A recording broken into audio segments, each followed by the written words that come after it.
Boa noite a todos. A graça e a paz do Senhor Jesus Cristo. Vamos abrir a palavra de Deus na carta do apóstolo Paulo aos Filipenses. Desta vez, no capítulo 2, a partir do verso 12. A mensagem desta noite tem como título: Desenvolvendo a Salvação. É sobre isso que nós vamos falar. Você pode permanecer sentado, porém, como eu sempre digo, de maneira reverente. Afinal de contas, nós estamos lidando com a palavra do Senhor.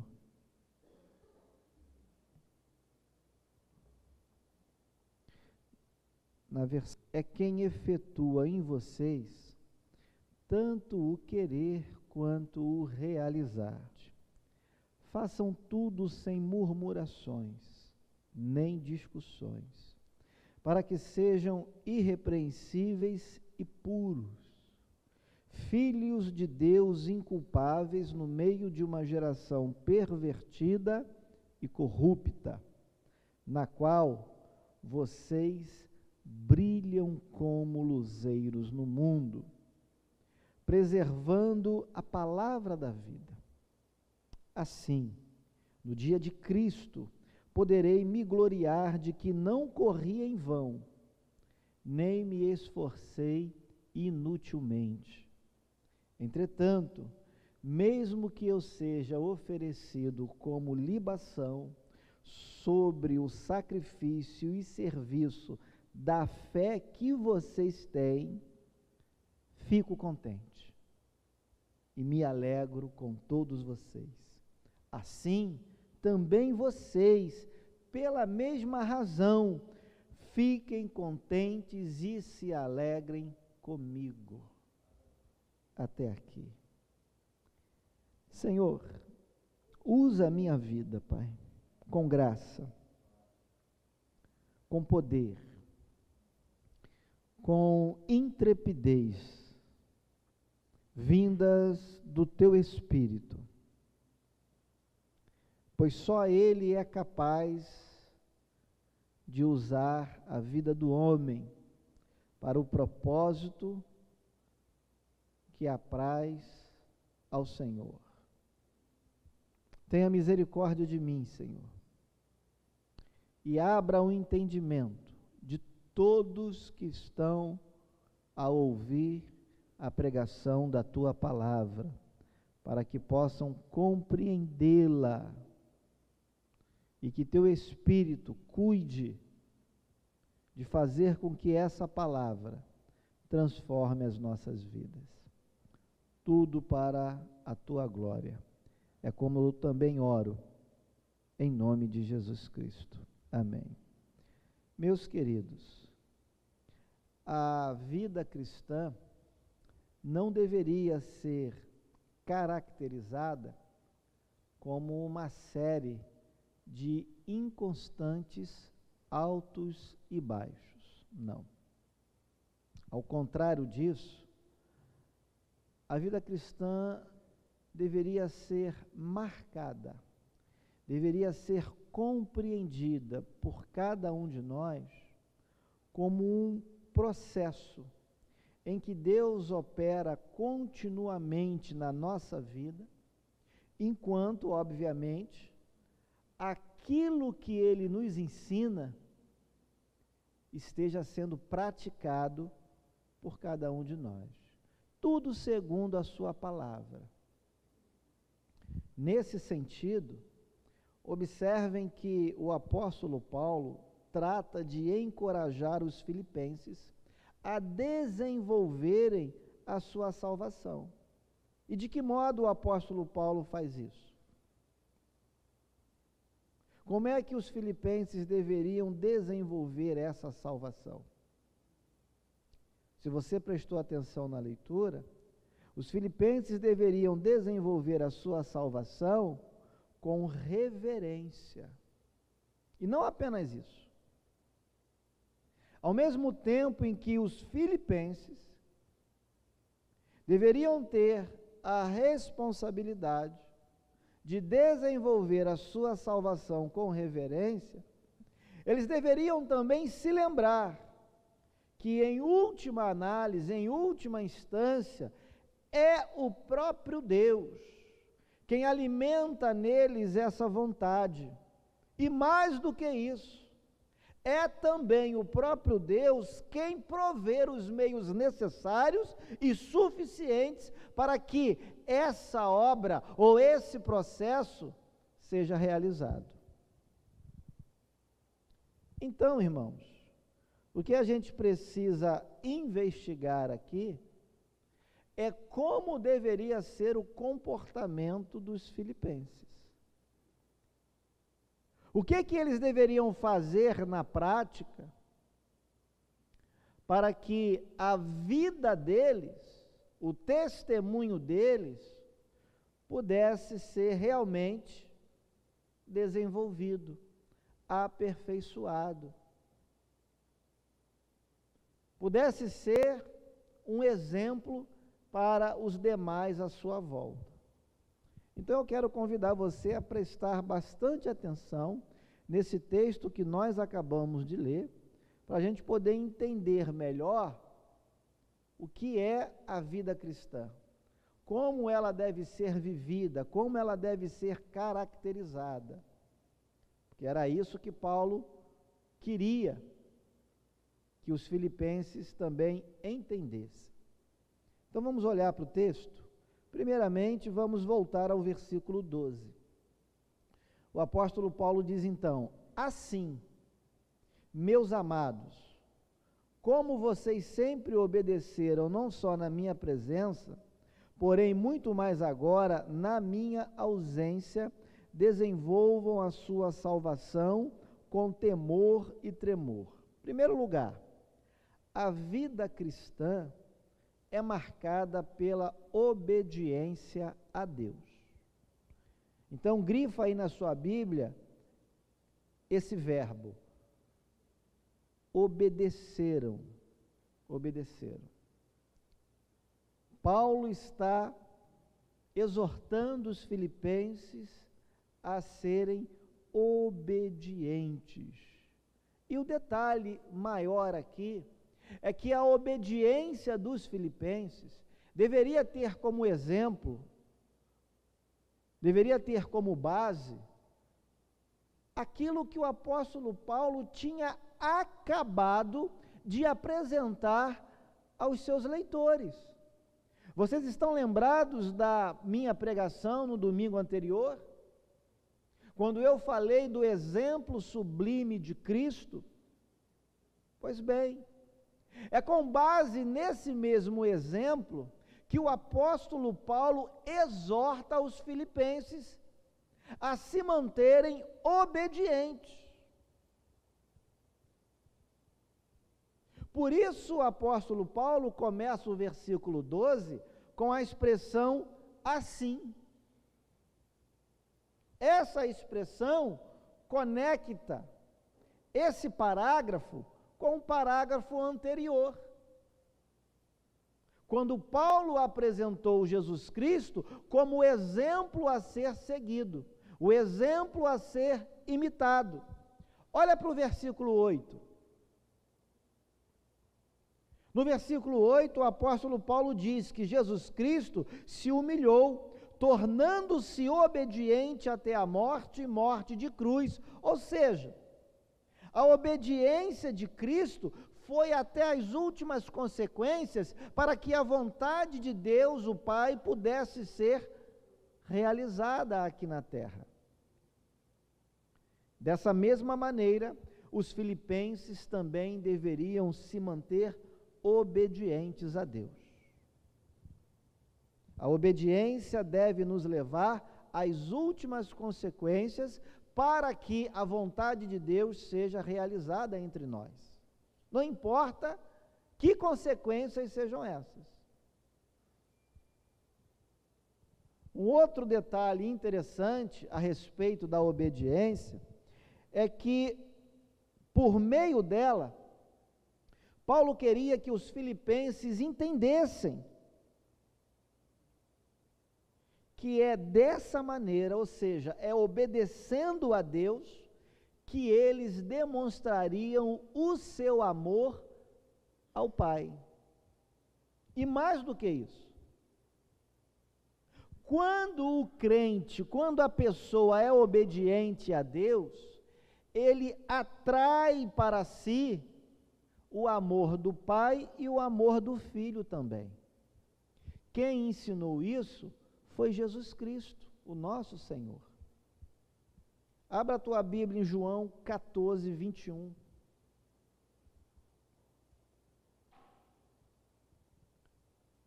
Jesus ensinou e o apóstolo João registrou no seu evangelho.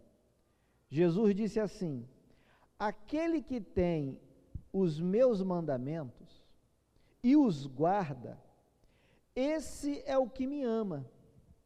E aquele que me ama será amado por meu Pai. E eu também o amarei e me manifestarei a ele.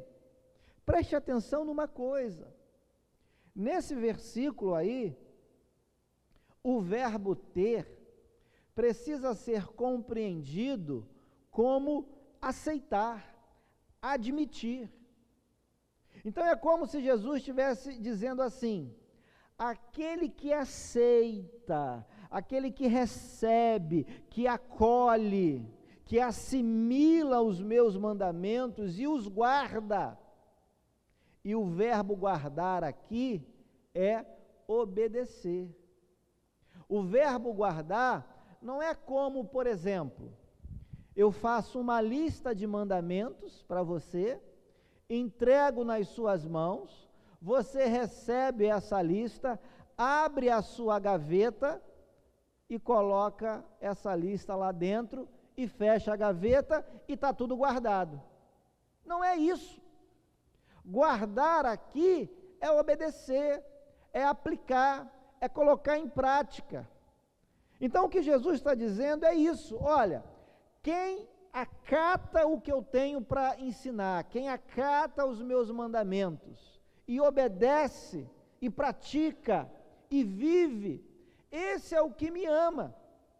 E aquele que faz isso é amado pelo meu Pai e é amado também por mim. Os filipenses precisavam compreender isso.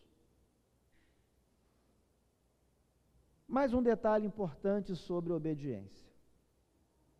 Irmãos, não existe obediência adequada sem o devido senso de responsabilidade e de comprometimento.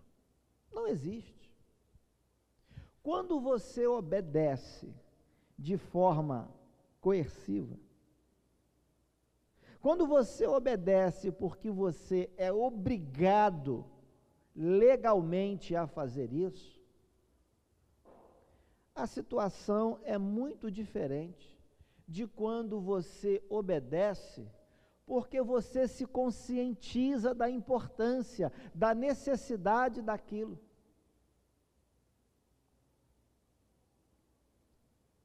Os filipenses deveriam obedecer aos mandamentos de Deus, não apenas na presença do apóstolo Paulo. Nós precisamos lembrar que os filipenses chegaram a Cristo por intermédio da pregação do apóstolo Paulo. Foi Paulo quem apresentou o evangelho para eles. Paulo esteve com os filipenses, pessoalmente. Então, uma coisa era os filipenses obedecerem, até mesmo pelo entusiasmo, pela alegria, pela presença do apóstolo, pela autoridade dele, por aquilo que ele representava.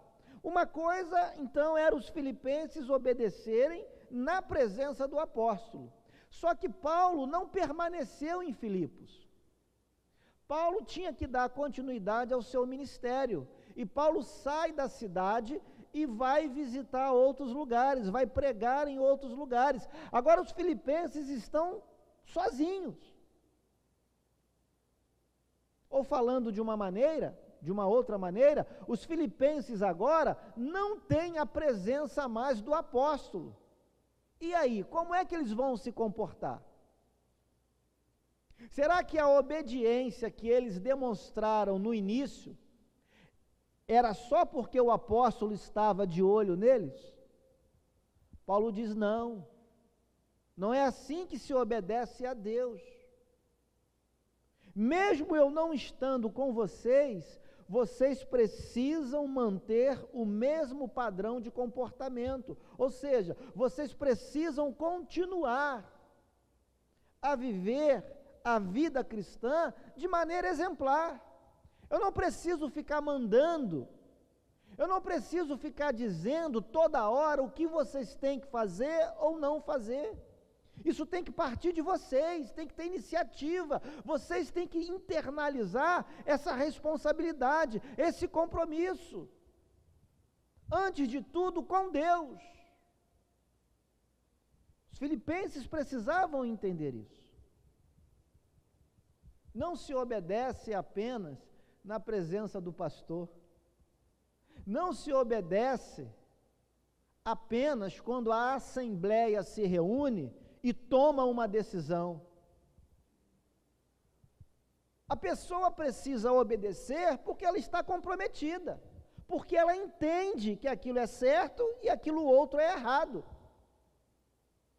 Precisa você ficar falando toda hora, principalmente com crente antigo, com pessoa que está calejada de banco de igreja, toda hora você ficar chamando atenção, toda hora você ficar repetindo a mesma coisa.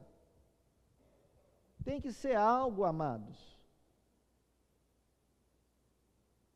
da consciência, da responsabilidade, do compromisso de cada um. Você quer ver um exemplo? Deixa eu me estender um pouquinho aqui para exemplificar, né? Por exemplo, dízimo. Dízimo. Algumas pessoas criticam o dízimo da igreja, o dízimo dos crentes. Alguns criticam porque não querem participar. Alguns criticam porque querem uma justificativa para não participar. Só que entendam uma coisa: o dízimo, ele foi dado por Abraão, foi dado por Jacó, antes que essa prática fosse institucionalizada por Moisés, na lei dos judeus. Posteriormente, com Moisés, o dízimo foi instituído na lei. Mas antes disso, já havia essa prática. Por quê? Vamos entender a essência do dízimo. O dízimo dado por Abraão, dado por Jacó, sem que houvesse a lei, sem que houvesse a obrigatoriedade, foi algo espontâneo, foi algo que partiu do coração, foi algo que partiu da generosidade, do entendimento de que aquilo também era expressão de culto. E é assim, irmãos, que nós precisamos encarar não apenas o dízimo, eu estou dando um exemplo, mas as demais atividades da igreja. Tem que ser realizado, tem que ser feito como uma expressão do nosso envolvimento, como uma expressão da nossa responsabilidade, do nosso engajamento. Não é porque o fulano está mandando, a assembleia está exigindo, porque está no estatuto, porque está no regimento. Não. É algo consciente. Eu entendo que eu faço parte dessa comunidade. Eu entendo que essa comunidade depende de mim também. Porque se eu não fizer, quem é que vai fazer? Se eu não me envolver, quem vai se envolver? Então a responsabilidade é nossa. A responsabilidade de fazer com que o evangelho seja propagado é nossa, com os meios necessários para isso. A responsabilidade de fazer os ministérios da igreja funcionar é nossa. Então, cada um no seu devido ministério, cada um na sua devida função, precisa estar envolvido. Nós não precisamos ficar toda hora apontando o dedo, falando, cobrando, pedindo não, vou usar até uma palavra mais forte, mandando. Não. Assim os filipenses deveriam obedecer sem estarem na presença de Paulo, ou seja, eles deveriam fazer isso de livre e espontânea vontade ou iniciativa. É isso que Paulo está ensinando à igreja dos filipenses.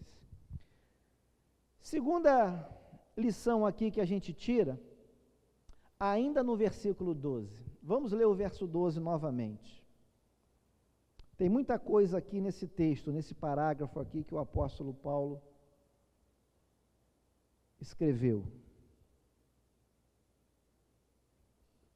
Olha o que Paulo diz agora. Assim, meus amados, como vocês sempre obedeceram, não só na minha presença, porém muito mais agora, na minha ausência, grifa aí essa expressão. Desenvolvam a sua salvação com temor e tremor. Desenvolvam a sua salvação. Amados, a vida cristã, ela deve ser caracterizada ou marcada pela busca contínua de santificação.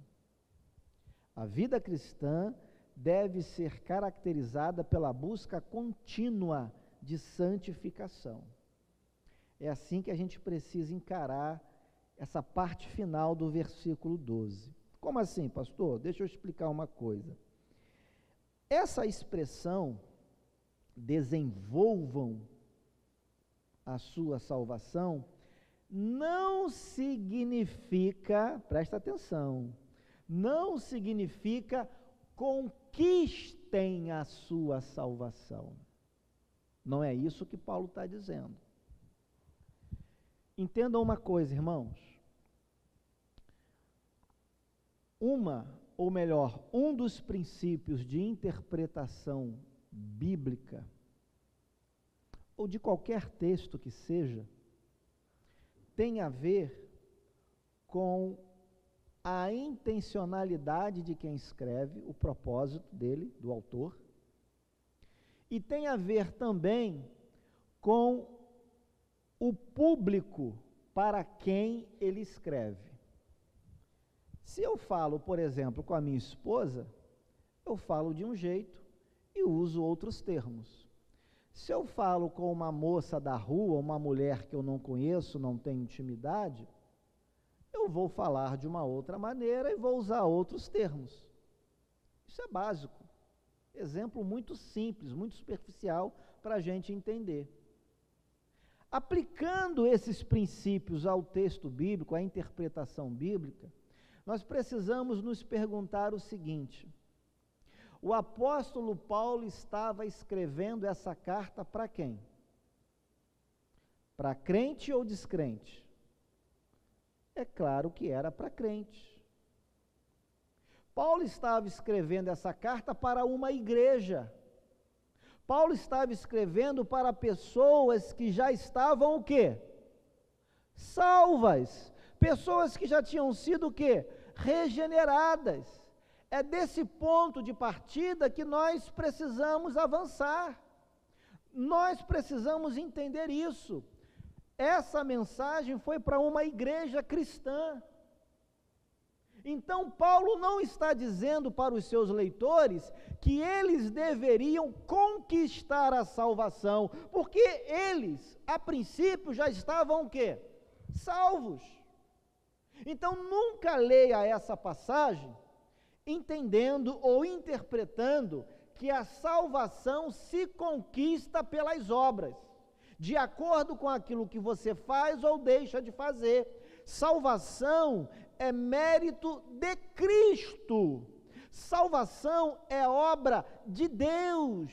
Ele salva quem Ele quer, quando Ele quer e como Ele quer. O apóstolo Paulo, por exemplo, vai dizer em Efésios, capítulo 2, versos 8 e 9, que pela graça vocês são salvos. Pela graça. Graça é um favor imerecido. É algo que você e eu não merecemos. Não temos como comprar, não temos como exigir, não temos como barganhar. É graça, é favor. Mas Paulo continua: vocês são salvos pela graça mediante a fé. E isto, ou seja, a graça da salvação, a fé necessária para a salvação, Paulo continua: isto não vem de vocês, é um dom de Deus. Dom é dádiva. Dom, dádiva, tem a ver com a raiz do verbo dar. Dar. Deus dá a salvação. Deus não vende a salvação. Você não tem direito à salvação. Salvação é algo que Deus dá. É dádiva, é dom de Deus. Aí no versículo 9, o apóstolo Paulo complementa o raciocínio. Não vem de obras. Sabe por que não vem de obras? Para que ninguém se glorie. Porque se a salvação dependesse do que você faz, você poderia se envaidecer. Você poderia se ensoberbecer, achar que você é muita coisa. Poderia começar a haver entre nós discriminações. Eu consigo, você não consegue. Eu agrado mais, você não consegue agradar. É por isso que a salvação não é mérito seu nem meu, é uma dádiva. Então Paulo está dizendo o que aqui para os filipenses? Paulo está dizendo que eles deveriam treinar, praticar, aperfeiçoar, desenvolver. E a gente entende isso também, queridos, quando a gente vai para o texto original em que o Novo Testamento foi escrito. Você sabe que o Novo Testamento foi escrito em grego. Esse verbo aqui, no original, ele significa justamente o que eu acabei de dizer: treinar, trabalhar, até que algo seja consumado. Trabalhar até que o resultado esperado, pretendido, seja obtido. Quer ver um exemplo? Pensa num estudante de matemática. Um estudante de matemática diante de uma equação do segundo grau, ou diante de um problema de geometria. Aquele problema, a princípio, tem solução, tem uma resposta. Só que a resposta está o quê? Oculta aos olhos do estudante. Para que o estudante chegue à resposta do problema, para que ele solucione a equação, o que ele vai ter que fazer? Desenvolver a continha, desenvolver a expressão, usando o quê? Os princípios e as regras da própria matemática. Às vezes uma expressão pequena, quem já estudou matemática sabe, uma expressão pequena se transforma numa resolução o quê? Grande, complexa. É tanta coisa que sai daquela primeira expressão daquele problema, que a gente fica até assustado. Mas tudo isso é o quê? A questão sendo desenvolvida, a questão sendo trabalhada, para que lá na frente o resultado seja evidenciado. Então é isso que Paulo está dizendo. Filipenses, vocês já estão salvos. Agora vocês precisam o quê? Aperfeiçoar a vida cristã de vocês. E como é que se aperfeiçoa a vida cristã? Buscando santidade, buscando colocar em prática tudo aquilo que Deus ensina na sua palavra. Perceba que o apóstolo Paulo, queridos, ele coloca a responsabilidade do trabalho, do treinamento, sobre os ombros dos filipenses. A busca pela santificação, a busca pelo amadurecimento cristão é sua e minha, é nossa. Nós não podemos ficar de pernas cruzadas, sentados na cadeira, olhando para o céu, esperando Jesus voltar. Não, não é para isso que nós somos salvos. Uma vez salvos, nós precisamos ter compromisso com a palavra de Deus, nós precisamos ter compromisso com o nosso testemunho, nós precisamos buscar santidade.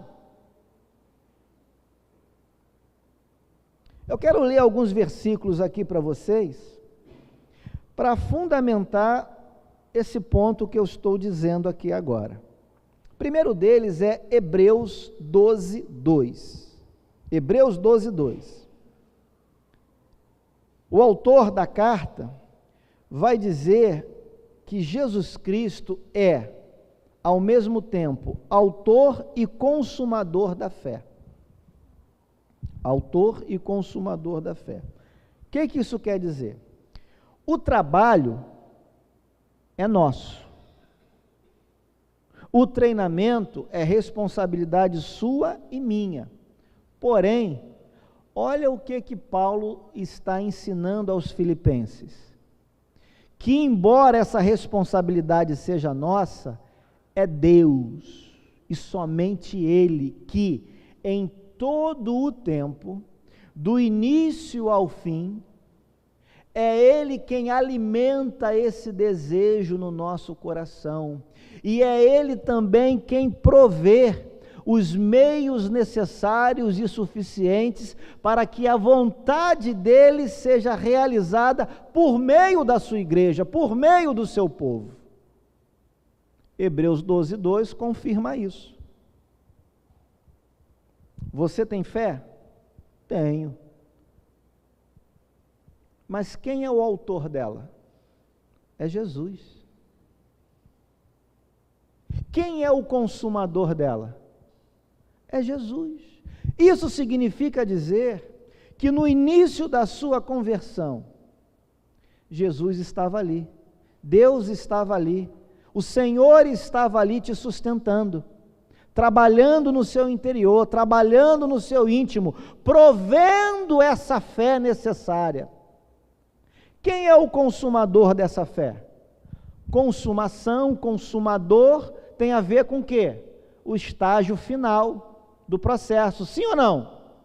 Quem é que garante essa fé da igreja, essa fé dos crentes, do início ao final do processo? É Jesus. Ele é o autor, Ele é o consumador. 1 Coríntios 12, 7, diz o quê? A manifestação do Espírito é concedida a cada um, visando um fim proveitoso. Então vamos lá. Paulo, quando escreve aos Coríntios, no capítulo 12, está tratando dos dons do Espírito Santo. E Paulo está ensinando à igreja que cada cristão recebe de Deus o quê? Um dom. Um dom. O dom espiritual, você também não compra. Você também não exige. Você recebe. É Deus quem dá aos seus filhos. Para quê? Para que a igreja consiga realizar a vontade dele aqui na terra. Você tem dom? Saiba que o seu dom é para você glorificar a Deus com ele. Você recebeu muitos dons, saiba então que a sua responsabilidade é muito maior ainda. Perceba que Deus, Ele está te dando a fé, Deus está te dando os dons necessários para você operar, para você fazer a vontade dEle, para você trabalhar na seara dEle. É Deus do início ao fim sustentando o seu povo, caminhando com o seu povo. Agora presta atenção em Efésios 2:10. O que está escrito Efésios 2:10? Olha o que Paulo vai dizer. Somos feitura dele, criados em Cristo Jesus, com qual finalidade? Para que nós fomos criados em Cristo Jesus? Para quê? Para boas obras. Agora vem algo assim espetacular no final desse verso. O que Paulo ensina aqui agora? As quais está remetendo a quê? As boas obras.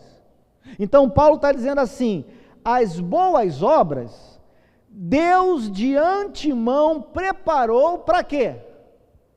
Para que os seus filhos andassem nelas. Andar nelas é o que, gente? Praticá-las, realizá-las, fazê-las. Então veja que Deus, ao salvar um povo, Ele de antemão já preparou as obras que esse povo vai realizar. E quando Ele preparou as obras que esse povo vai realizar, Ele mesmo já deu os dons espirituais, já regimentou, já capacitou você, já capacitou a sua igreja, já capacitou o seu povo, para que a vontade dele seja realizada por intermédio da sua vida, do seu ministério. Os filipenses precisavam aprender essa lição.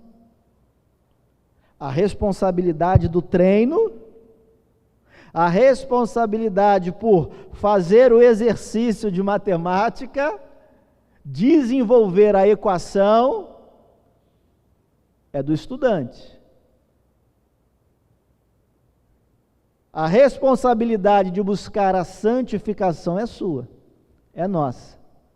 Mas Deus, Ele te dá o suporte que você precisa. Então nunca diga assim, ah, Deus esqueceu de mim, Deus não me ajuda.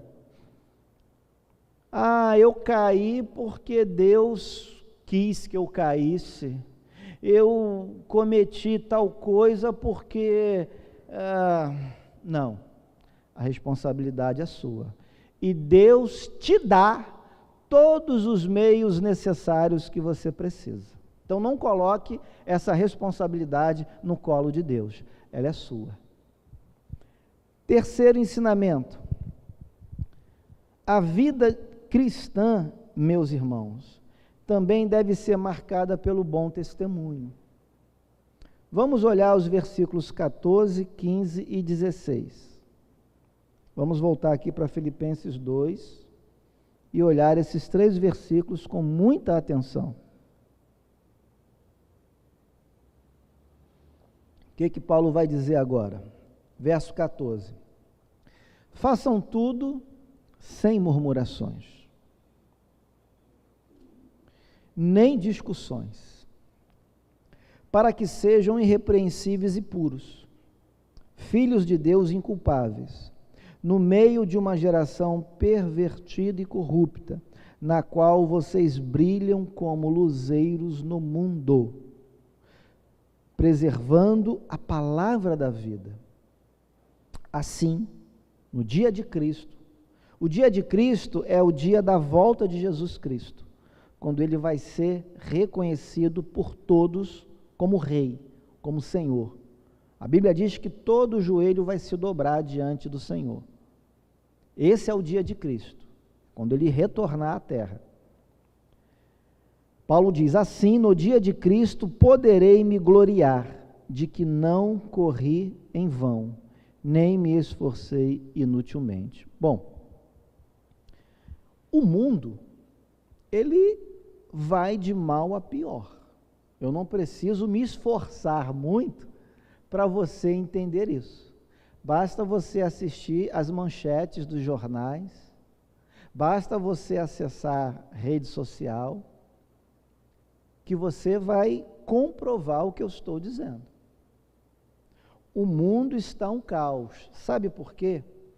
Porque em 1 João, capítulo 5, verso 19, a palavra diz que esse mundo está sob uma influência terrível de Satanás.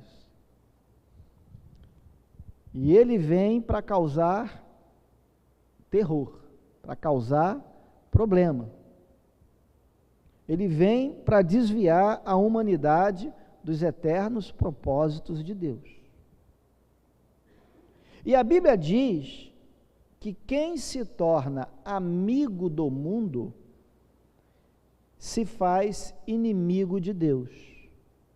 Onde é que está escrito isso, pastor? Tiago, capítulo 4, versículo 4. Se você abrir aí a sua Bíblia, você vai ler isso. Quem se torna amigo do mundo, desse sistema controlado, influenciado por Satanás, quem adere a isso, se torna inimigo de Deus. Além disso, a Bíblia também ensina que o mundo, esse sistema perverso, maligno, rejeita não só os cristãos, mas também o próprio Cristo. Onde está isso, pastor? Evangelho de João, capítulo 15, versículos 18 e 19. A Bíblia diz que o mundo odeia os discípulos de Jesus. Sabe por quê? Porque o mundo primeiramente odiou o próprio Jesus Cristo. Tanto é que o crucificaram. Tanto é que quando Pilatos mandou o povo escolher entre Jesus e Barrabás, o povo escolheu quem? O ladrão. O povo escolheu o pecador. E condenou quem? O justo. Condenou Jesus. Veja. Mas sabe o que é interessante? É que o apóstolo Paulo ensinou aos filipenses que eles deveriam atuar, brilhar, eles deveriam prevalecer justamente nesse mundo, no mundo perverso, no mundo que jaz no maligno, ao contrário dos fariseus, que achavam que a santidade deles seria melhorada a partir do momento em que eles fugissem da realidade, a partir do momento em que eles não interagissem com o povo.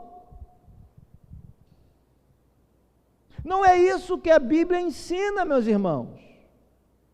Muito pelo contrário, nós fomos salvos para atuar no mundo e influenciá-lo. Essa que é a realidade. E os filipenses deveriam entender isso, que Deus tinha um objetivo com eles e a partir deles no mundo, assim como Cristo tem com esta igreja, assim como Cristo tem com o seu povo hoje espalhado na face da terra. É no meio de uma geração pervertida e corrupta que os filipenses tinham que viver o Evangelho. Nós não precisamos ficar trancados entre quatro paredes para sermos mais santos, não, muito pelo contrário. Nós temos que interagir, conversar, fazer amigos. Precisamos nos relacionar com os nossos vizinhos, com os nossos parentes, os nossos colegas de trabalho, Podemos sentar, comer, conversar, partilhar alguma coisa boa. Podemos fazer tudo isso. Não podemos ficar enclausurados, achando que, fugindo da realidade, é que nós vamos ser mais santos. Não. Não é isso que a Bíblia ensina. Você quer ver um fundamento bíblico para isso? Mateus 5, verso 15. O que está escrito lá? Sermão do Monte. O que Jesus ensinou no Sermão da Montanha? Jesus está dizendo que não se acende uma lamparina para colocá-la debaixo de um cesto. Porque se você acende a lamparina e a coloca debaixo de um cesto, o que acontece com ela? Ela vai apagar, falta de ventilação, de oxigênio, e ela também não vai iluminar nada ao seu redor. O texto continua. Mas a gente acende uma lamparina para colocá-la num lugar adequado, onde o quê? Ilumina bem todos os que estão na casa. Assim brilhe também a luz de vocês diante dos outros, para que vejam as boas obras que vocês fazem e glorifiquem o Pai de vocês que está nos céus. Então é para isso que a igreja é salva. É para isso que os filipenses foram salvos, para influenciar as pessoas com as quais eles se relacionavam, para expressar a glória de Cristo numa sociedade que jaz, segundo a Bíblia, no maligno. Não foi para viver enclausurado. O Evangelho é algo que precisa ser compartilhado.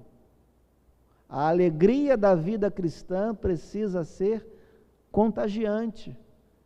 E para ela contagiar, ela precisa se espalhar, ela precisa ser compartilhada. Quarto e último ensinamento. A vida de um cristão, amados, é marcado pela alegria. Alegria, pastor? Alegria. Mas eu estou sofrendo, está no meio do sacrifício, é alegria, mesmo em meio ao sacrifício, mesmo em meio à dificuldade. Está escrito na Bíblia, pastor? Tá, vamos ler de novo? Vamos ler o verso 17 e 18? O que Paulo diz aqui? Vamos olhar para o texto. Paulo diz assim no verso 17: entretanto, mesmo que eu seja oferecido como libação sobre o sacrifício e serviço da fé que vocês têm, Paulo está preso, está esperando a condenação. Mesmo que eu seja oferecido como libação sobre o sacrifício e serviço da fé que vocês têm, fica o quê? Muito triste. É isso que está escrito? Não é. Paulo está dizendo que fica o quê? Contente. E me alegro com todos vocês. Assim também vocês, pela mesma razão, fiquem contentes e se alegrem comigo. Veja, Paulo, amados, assim como o nosso Senhor Jesus Cristo, não se negou a ser sacrificado em função da realização dos propósitos de Deus, não, muito pelo contrário. O apóstolo Paulo via o seu sofrimento como uma forma de oferta agradável a Deus. A vida do apóstolo Paulo era uma oferta. O sacrifício dele era algo agradável a Deus. Paulo não se negou a sofrer. Paulo não murmurou por causa disso. Paulo não retrocedeu por causa das adversidades que ele passou. Muito pelo contrário, Paulo encarava tudo isso com esperança, com otimismo, com satisfação de estar cumprindo a vontade do seu Senhor. E Paulo, então, amados, incentivou os filipenses a sentirem a mesma alegria no cumprimento da vontade de Deus, mesmo que isso fosse difícil para aquela igreja. Como é que tudo isso se aplica à nossa vida, então, aqui em Soteco, aqui na igreja congregacional? O que isso tem a ver com a sua vida, com a minha vida? Eu quero fazer 4 aplicações, amados. 4 aplicações rapidamente. Em primeiro lugar, obedeça a palavra de Deus. Sabe por quê? Porque uma vida em desacordo com a vontade do Senhor corre um sério risco de sofrer eternamente. Então, se Deus tem falado ao seu coração, não resista. Não resista. Humilhe-se diante da palavra do Senhor, seja obediente, faça aquilo que Deus está dizendo na sua palavra que você precisa fazer. Segunda aplicação, santifique a sua vida, cada dia um pouco mais. Sabe por quê? Porque ao se santificar, você vai, entre aspas, permitir que Deus use você com mais poder e graça. Tudo para a glória dele. A glória não é nossa. É Deus quem nos usa para realizar a vontade dele. A glória é dele. Terceira aplicação. Melhore o seu testemunho. Aprimore a sua conduta, em meio ao contexto em que você vive. Melhore o seu testemunho dentro da sua casa. Melhore o seu testemunho dentro da igreja onde você congrega. Melhore o seu testemunho na vizinhança onde você mora, no trato com os seus vizinhos, com os seus colegas de trabalho. Melhore o seu testemunho com os seus amigos da escola, da faculdade. Melhore o seu testemunho. Saiba de uma coisa: Deus, antes de trabalhar por meio de você, Ele quer trabalhar em você. Antes de Deus trabalhar por intermédio de você, Ele quer trabalhar na sua vida. Então aprimore o seu testemunho, para que ele seja mais impactante, para que ele seja coerente com a fé que você professa. Quarta e última aplicação. Meus irmãos, façam tudo com satisfação e zelo. Tudo aquilo que Deus designou para você fazer na obra dele, faça com alegria. Para de murmurar, para de inventar desculpa, para de nivelar por baixo. Faça o melhor possível. Pastor, mas é muito sacrificante. Tome o exemplo de Jesus. Tome o exemplo de Paulo, que mesmo sendo ameaçado de morte, mesmo aprisionado, sentia satisfação em servir a Deus. Paulo sabia que a prisão dele não era porque ele era malfeitor. Paulo não foi preso acusado de corrupção, porque